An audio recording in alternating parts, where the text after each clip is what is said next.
Wanted to check in with everybody because there's some changes coming up. So, first and foremost, I just wanted to reiterate why I'm reading backwards. And obviously, not really reading backwards, but we're starting at the back of the Bible and going forwards. And it's been a really interesting journey. It's been a very unusual way to do it, and I've really been excited about it. Obviously, I was interested in reading Revelation because of the eschatology that I have. And yet, I like to do things a little bit different. I like to be a little alternative. And honestly, now that we're halfway through or getting towards halfway through, we're coming up to the Gospels, and that has been amazing.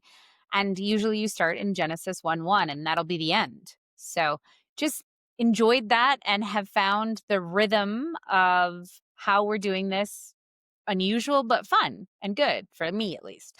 The other thing is that we are going to ditch, not ditch in a bad way, poor Psalms, poor Proverbs. We've actually managed to read Proverbs twice, but I had thought about reading Proverbs 4 times, and I had thought of reading Psalms twice.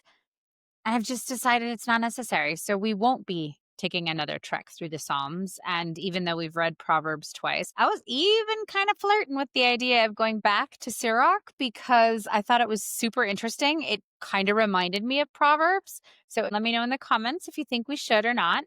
Still flirting with that idea. So part of the reason that I'm flirting with that idea is the timings. When I first started, I said that the readings would be about a half an hour to 25 minutes. They ended up being about 27 minutes. And then we dropped Proverbs. So that pushed things down to about maybe the 17-minute mark. However, when we drop Psalms, as in finish Psalms and have completely read the Psalms and pick back up in Proverbs, we're going to end up with just Acts and Proverbs. And I did test those out, and the readings are about 8 minutes long, which is not very long. And then, and here's the clever part on the Lord's part, the rhythms of life, we often have half an hour in June and maybe in November coming up upon American Thanksgiving and the day that we happen to celebrate Christmas. Not sure that's the real day, but let's talk about that later when we get there. I felt like, wow, this actually works. So there's a bunch of weeks here where the readings are really short. And around about the 15th of December, we're going to pick back up with an Old Testament section and a New Testament section.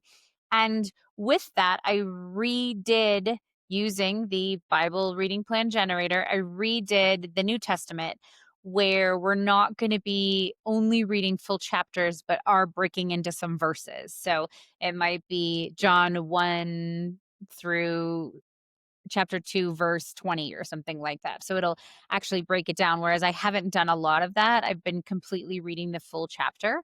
I just wanted to let you guys know that that's what's going to happen. And so you kind of wonder, why are we all of a sudden not having the length of the same reading, and why has things shortened down?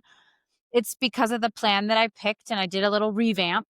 And so again, the questions, should we add Sirach or not? Let me know in the comments below. I'm also wondering if there's other special themes besides eschatology that you guys are interested in that we could cover. So if there is something that I haven't thought of that we've come across or going to come across, then please, again, let me know in the comments, and I'd love to include that. Another thing that I wanted to put out there and ask the question about is, would you be interested in some intros to the books? Who we think the authors are?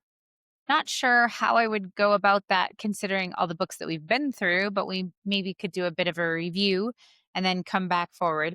One of the things that's super interesting about the way that we've been reading is the fact that we've burned through all these books in the Old Testament, the minor prophets, a lot of the shorter books in the New Testament that are super short. And we're going to end on longer books that have 20 or more chapters, which again, I think is fascinating and interesting in how the Lord arranges things. He's kind of clever like that. So those are the things that I have to report. Still don't have a job, but hoping that the next time I give an update, I will. But don't worry, I am committed. We're going to get through this no matter if I do get a job or not. We're going to go through all the way until the 30th of May, and then we'll see what happens. So I have been very, very blessed that anyone out there is listening. And yet, it's really blessed me to read this to you. And I know that I do have some skills, some God given gifts that it is a beauty to me to share. And it was sort of a shock. I kind of think, oh, yeah, can you do that? Yeah, I can read well. I just didn't really seem like a significant thing that I should do. And yet, as I read out loud, especially having been challenged by the Apocrypha, because those aren't books that I know very well, it has been an amazing journey so far.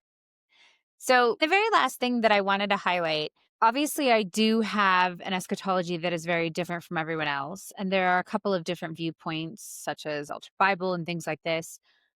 I'm presenting them because I get to. It's my channel and I get to choose those things. And yet, I hope that in each of those presentations, you have been encouraged that whether you agree with me or not, we are brothers and sisters, those of us who believe that Jesus Christ is the way, the truth, and the life. And these are details.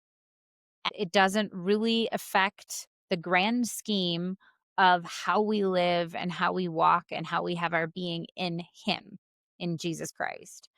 So I hope that that's clear. I hope that I haven't turned anybody off in a way that was offensive in terms of my speech.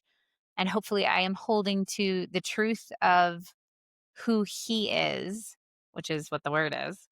And again, not offended anybody. I don't care if I'm offending, if I'm speaking truth, capital truth, but I do care if people are hurt by my words. So I just wanted to reiterate the most important thing is that we come to a faith in Jesus. So I hope that even if you don't necessarily yet believe in Jesus, that you're interested in coming along the journey and I haven't taken you too far down any rabbit holes. I appreciate anybody who's coming along on the journey. Thus ends the talk for today. Never walk alone.